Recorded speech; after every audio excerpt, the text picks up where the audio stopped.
What if I told you that no author in the history of the world has ever had a completely original idea? I mean, that is a pretty bold claim to start us off with. Right. But think about it. Every book you love, Mhm.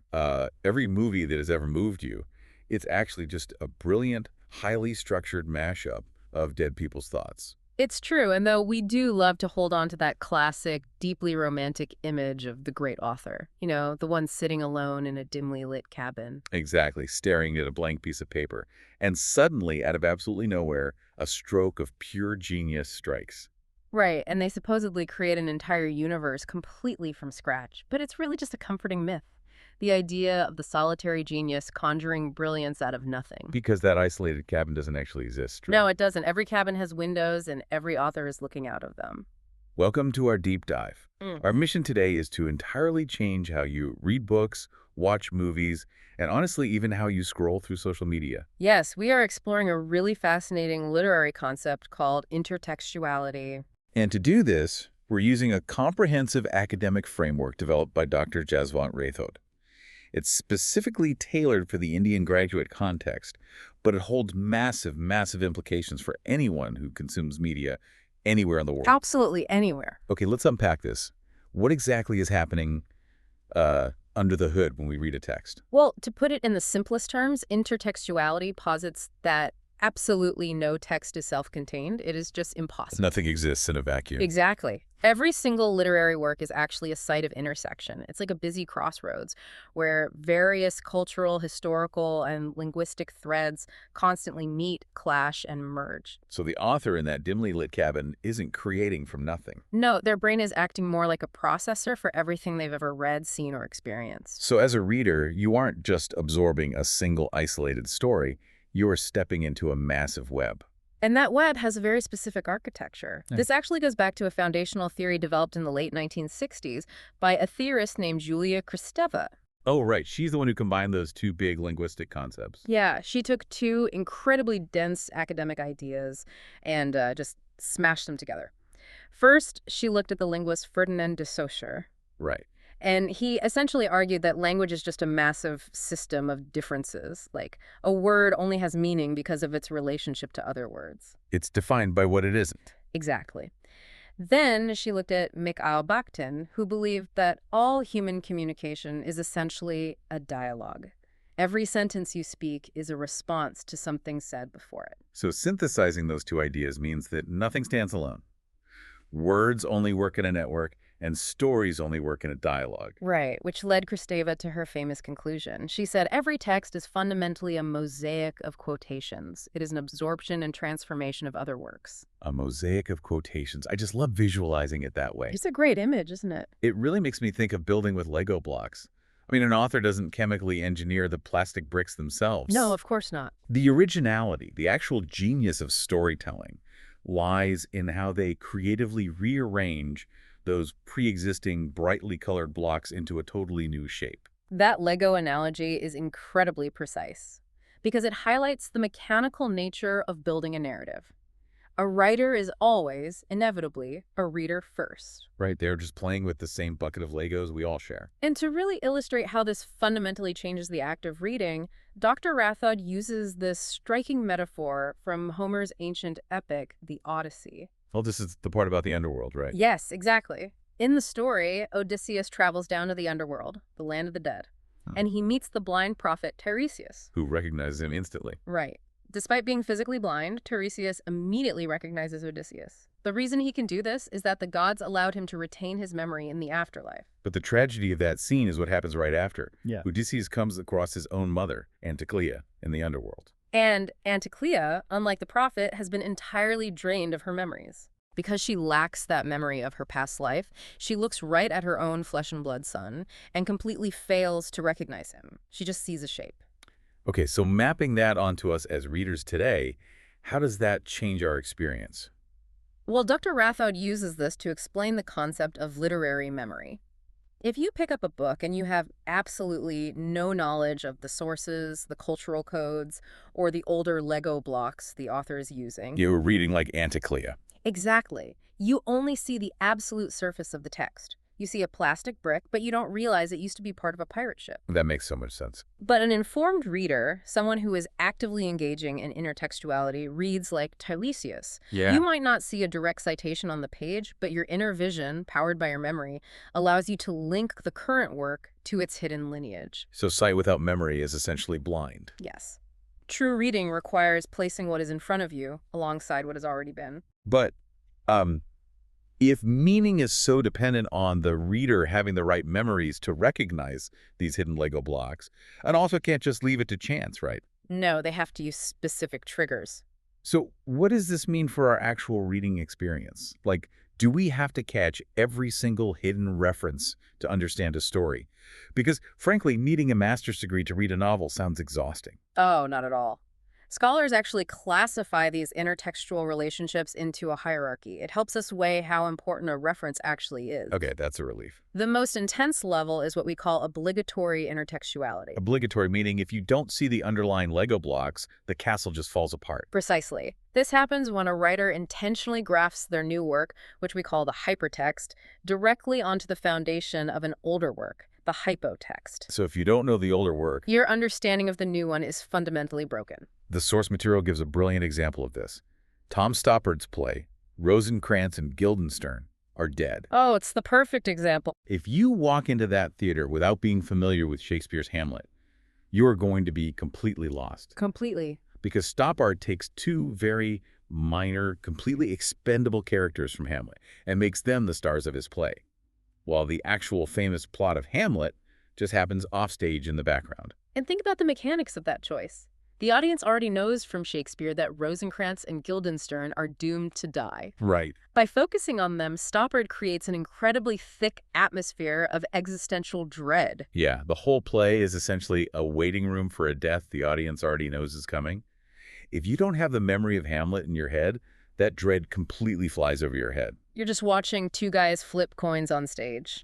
The meaning is inextricably bound to the older text. But not all reading is that demanding, surely. No, definitely not.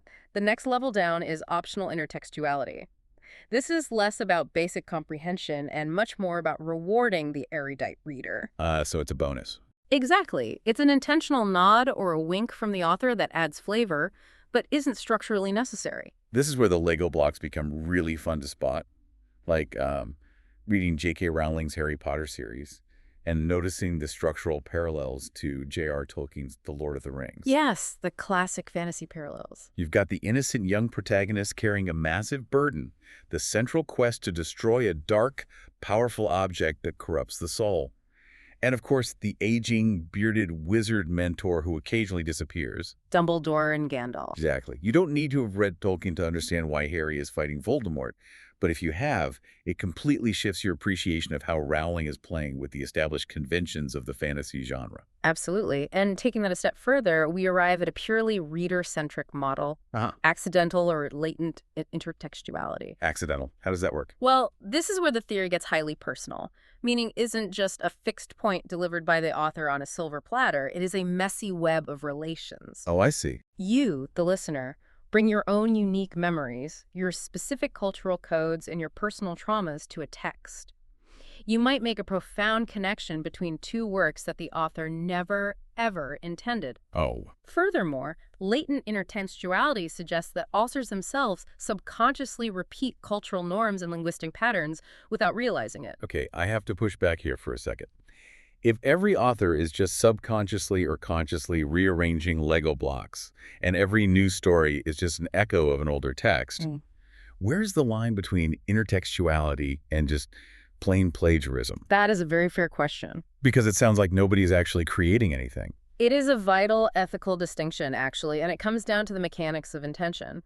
Plagiarism fundamentally seeks to hide its sources. Right, because it's trying to get away with something. Yes, the entire goal is deception, to claim original authority over a configuration of blocks you didn't snap together. But intertextuality is different. Very different. It depends entirely on the reader recognizing the source to achieve its full emotional or intellectual effect. It is pointing a giant neon sign at the older text. So it's not theft, it's an active continuation of a literary tradition. Exactly. As T.S. Eliot famously noted in his essays, the difference between a bad poet and a good one is often how they handle their influences. He suggested that immature poets imitate, while mature poets steal. Ah, the famous phrase, great writers steal. Hmm. Meaning they don't just copy the old Lego castle. They take the blocks, melt them down, and completely transform them into something profoundly new that serves their own unique purpose. That is the crucial mechanism right there. The old text is digested and repurposed, not just mimicked. So we've established why authors do this and how readers receive it. But let's look at the actual tools they use to point that neon sign at the older texts. What is in the author's toolkit? Well, you've got direct figures like quotation, which is fairly obvious. Just directly repeating a phrase to ground a text in a specific tradition. Sure, that makes sense. But then there's allusion. Yes, allusion is much more covert. It's an indirect reference that requires the reader's brain to actively bridge a gap. The source note's a classic example. Calling a character in a modern novel a Cassandra. Right. If you lack the literary memory of Greek mythology, specifically that Cassandra was a prophet cursed by Apollo to see the future but never, ever be believed, the tension in that modern character's arc is entirely lost on you. The author uses one word to import an entire tragic backstory. Yes. Shakespeare used this constantly. When he references Niobe or Hyperion in Hamlet, he is using classical allusions as emotional shortcuts to underscore massive suffering or divine comparison. And if an author wants to go bigger than a single word, they use imitative figures. The source breaks down parody, pastiche, and homage. Let's make sure I have the mechanics of this right. Go ahead. If a modern movie recreation of the classic scene exaggerates the flaws to make fun of it, that's parody. It's a critique. Correct. But if they recreate that scene shot for shot out of pure reverence without trying to be funny, that's a pastiche. You've got it perfectly. Parody creates distance through mockery. Pastiche creates closeness through respectful imitation. And an homage is a public demonstration of respect, often nodding to a specific creator's style. But my absolute favorite tool in this kit, especially for how we communicate today, is bricolage. Oh, yes. The ultimate modern tool. The act of assembling random bits and pieces of different unrelated texts to build entirely new meaning. When you break down the mechanics of bricolage, it is literally just internet meme culture. What's fascinating here is how perfectly Dr. Rathod maps this mid-century literary theory onto our hyperfast digital age. He extensively explores social media literature. Which is so relevant right now. Digital platforms constantly circulate what are known in the Indian context as totkas. Traditional remedies, life hacks, or ancestral tips. Exactly. These began as oral hypotexts, ancient, slow-moving traditional wisdom. But through bricolage, they are rapidly transformed into digital hypertexts packaged for a modern audience with an 8-second attention span. It's wild. You take a still frame from a popular movie, slap some ancient traditional wisdom, or a highly contextual modern joke over it in bold text, and boom. Boom indeed. You've built a brand new cultural artifact out of entirely recycled materials. And if you look closely, the very architecture of the internet itself, the hyperlink, is the ultimate manifestation of intertextuality. Oh, because it's inherently nonlinear. Yes. When you click a hyperlink, you are physically jumping from one text into another. It actively mimics how the human brain works, functioning through a series of chaotic, rapid-fire associations rather than a straight, logical A to B line. Okay, so we understand how this theory operates globally, from ancient Greece to modern Twitter. But let's look at how Dr. Rathod applies this framework to decolonize a very specific narrative. Right, moving from the global to the highly specific. How does intertextuality function within the Indian literary landscape? This brings us to a crucial application of the theory: reclaiming cultural identity. Dr. Rathod emphasizes the need to replace imported colonial European literary models with indigenous Indian frameworks that have already existed for millennia. Okay, so name-vising the theory. Yes. Historically, you can analyze the mechanics of Indian literature through the tension between two very different sets of Lego blocks: the elite classical Sanskrit traditions and the folk localized Prakrit forces. And the sources compared two massive novels to show this tension: Rajarau's Kanthapura from 1938 and Rahima Sumraz's Adagon from 1966. Right, and the differences in how they use older texts to build their worlds. Kanthapura uses a highly nativized, Sanskritized representation of a South Indian village. It leans heavily on the Harakatha tradition, right? Yes, ancient mythological storytelling to frame the modern Gandhian freedom struggle. It basically borrows the structure of a sacred epic. But Adagon does something completely different. Entirely different. It focuses on a Muslim community in North India during the brutal realities of partition, and it completely rejects that grand epic structure. It's much more fragmented, isn't it? It is. It utilizes local dialects and specific chaotic oral traditions to represent the messy in-between spaces of cultural authority that a grand epic would simply ignore. Now, you can't talk about Indian intertextuality without talking about the ultimate foundational hypotexts. The Mahabharata and the Ramayana, they are the biggest boxes of Legos in the culture. They are the absolute bedrock, and what modern writers do with them is fascinating. They constantly use intertextuality not just to retell these epics, but to actively subvert their traditional, often patriarchal hierarchies. Which the feminist scholar Adrienne Rich called revision, right? Yes. Revision is the act of looking back at an old, established text from a fresh critical direction to pull new truths out of it. Chitra Banerjee Divakaruni's novel The Palace of Illusions is a masterclass in revision. Perfect example. She takes the entire sprawling epic of the Mahabharata and reimagines it strictly from the point of view of Draupadi. And by simply shifting the narrative lens to first person, Draupadi is transformed. She goes from a largely passive figure in a male-centric war narrative into a highly resilient, complex, and deeply psychological protagonist. The events are the exact same, but the meaning is entirely inverted. Exactly. We see a similar mechanical shift in Devdutt Patnaik's The Pregnant King. Oh, that one isolates specific obscure stories within the Mahabharata framework, right? It does, specifically to force the reader to question highly modern norms of gender fluidity and sexuality. Or look at S.L. Bhairappa's monumental work, Parva. He takes the Mahabharata and aggressively strips away every single supernatural element. Wow, so by taking away the magic Lego blocks, you are forced to look at the characters as flesh and blood humans. Exactly the point. It forces the reader into a stark, morally ambiguous human drama. These ancient myths aren't static museum pieces behind glass. Through intertextuality, they are living, evolving tools used to continuously shape and reshape national consciousness. Here's where it gets really interesting. Let's zoom in on the ultimate case study for structural intertextuality in Indian English literature to see every gear of this theory turning at once. I know exactly what you're going to say. I'm talking about Shashi Tharoor's 1989 political satire, The Great Indian Novel. This book is a towering example of a palimpsestic narrative. A palimpsest being an ancient manuscript page where the original text has been scraped off to make room for new writing. But the traces of the old words still bleed through. Tharoor writes the modern history of the 20th century Indian independence movement and its chaotic aftermath directly on top of the ancient traces of the Mahabharata. And just to be super clear here before we get into the weeds, our job today isn't to co-sign Tharoor's specific political views or attack these real historical figures. Right, a vital distinction. We're strictly looking under the hood at the literary mechanics he's using to build this satire and how he weaponizes the reader's memory to make his points. We aren't endorsing the politics. No, we are strictly analyzing the architecture. And structurally, the architecture is incredibly rigid. The original Mahabharata is divided into 18 parvas, or books.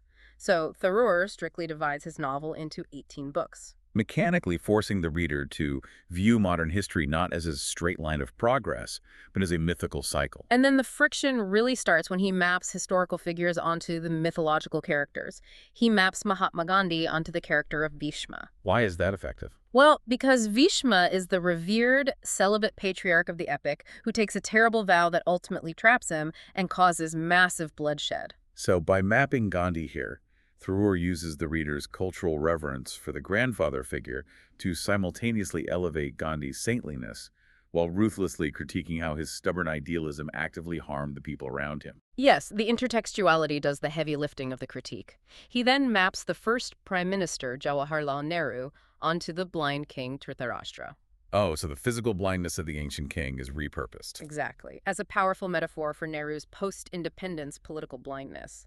His failure to see the corruption and the practical pitfalls of his own utopian idealism. And the most devastating mapping is Indira Gandhi onto Duryodhana, the ultimate greedy villain of the epic, which satirizes her declaration of the emergency as an age of darkness. Tharoor even uses the horrific mythological scene of the disrobing of Draupadi, where a woman is publicly stripped while the elders watch in silence, as a direct, visceral metaphor for the stripping away of democracy and the suspension of civil liberties. The ancient Battle of Kurukshetra is mechanically transformed into the brutal post-independence political struggle for control of New Delhi. By forcing these two massive narratives to collide, Tharoor fundamentally challenges official, sanitized nationalist history. He uses intertextuality to prove that India's story is not a neat, single monologue. It is a loud, messy chorus of contradictions and a plurality of voices that refuse to be silenced by a single author. It's an absolutely brilliant use of the toolkit. But it begs the question, does intertextuality only happen in books? Can these Lego blocks cross mediums? Absolutely. When texts cross mediums, we call it intermediality or transposition. You are moving a narrative structure from a novel to a film or a play to a video game. Right. And there is perhaps no better laboratory to study this massive cross-pollination than Hindi cinema. Bollywood has a staggering tradition of borrowing from classical literature, from Western films, and incredibly often from its own archives. Yes. The 2007 blockbuster film Om Shanti Om, it doesn't just borrow a few elements, it is a giant, entirely self-referential universe. It really is. The movie constructs its entire identity through a dense, rapid-fire web of irony, parody, and loving pastiche of 1970s Bollywood culture. It's a prime example of structural bricolage on film. The core plot, a murdered lover reincarnating to take revenge on a treacherous villain, is a direct, undisguised borrowing from the 1980 film Cars. But it's not hiding it. It actively rewards you for knowing it. The film features elaborate homages to legendary movies like Chalet or Mother India. It creates this massive thrill of recognition for the audience. Right, when you catch the reference, you feel like an insider. And they even use parody to critique their own genre tropes. They mock the wildly exaggerated archetypes of the macho hero, or the incredibly melodramatic trope of the heroine dying, trapped in a circle of fire. It is a movie built entirely out of memories of other movies. And if we connect this to the bigger picture, we can also look at how massive global texts are mechanically localized for a very specific screen. Oh, like Vishal Bhardwaj's work. Yes, his brilliant Shakespearean film trilogy is a perfect example of intertextual transposition. He takes the monumental Western blocks of Macbeth, Othello, and Hamlet and turns them into the Indian films Makabal, Omkara, and Hayter. Let's talk about Omkara, which is his version of Othello. What's so mechanically brilliant is how he relocates these broad, universal themes into the very gritty, specific, socio-political landscape of the Indian Badlands. Think about the mechanics of the adaptation. In Shakespeare's Othello, the central friction driving the tragedy is racial prejudice. Right. In Omkara, Bhardwaj seamlessly swaps out the racial prejudice Lego block for a caste-based discrimination block. It instantly makes the power dynamics legible and visceral for a local audience. That's amazing. Furthermore, the iconic handkerchief, the tiny, delicate prop that drives the entire tragic misunderstanding in Othello, is transformed into a cummerbund, a traditional jeweled waist belt. Which carries so much more intimate cultural weight in that specific setting than a simple handkerchief.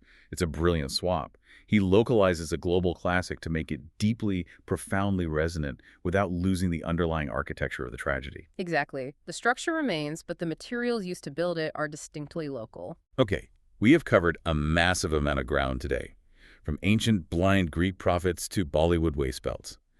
To synthesize all of this, intertextuality isn't just some dry, academic, literary term you memorize to pass a seminar. Far from it. It is a fundamental way of seeing. No word you speak, no tweet you post, no story you tell arrives in a vacuum.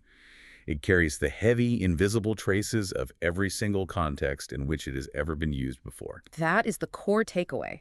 Every story told is just one small node in the unlimited, vibrating field of human cultural history. And to you, listening right now, your own brain is an astonishing intertextual machine. It really is. When you actively understand this concept, you stop being a passive consumer of media. You stop being Anticlea, blindly staring at shapes. You gain the superior memory of Tiresias. You can navigate the absolute chaos of modern texts, feeds, and films, and actually see the profound hidden chains of association that connect us all.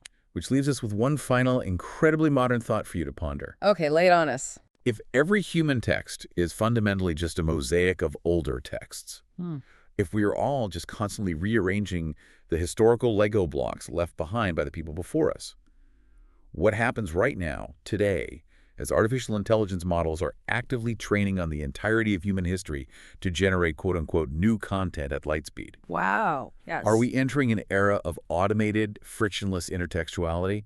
And if the mosaic begins to rapidly build itself, where exactly does the human author fit into a narrative that no longer needs a dimly lit cabin? That is the ultimate defining question for the next era of how we consume information. Something to seriously think about the next time you open a book or scroll your feed. Thanks for taking this deep dive with us.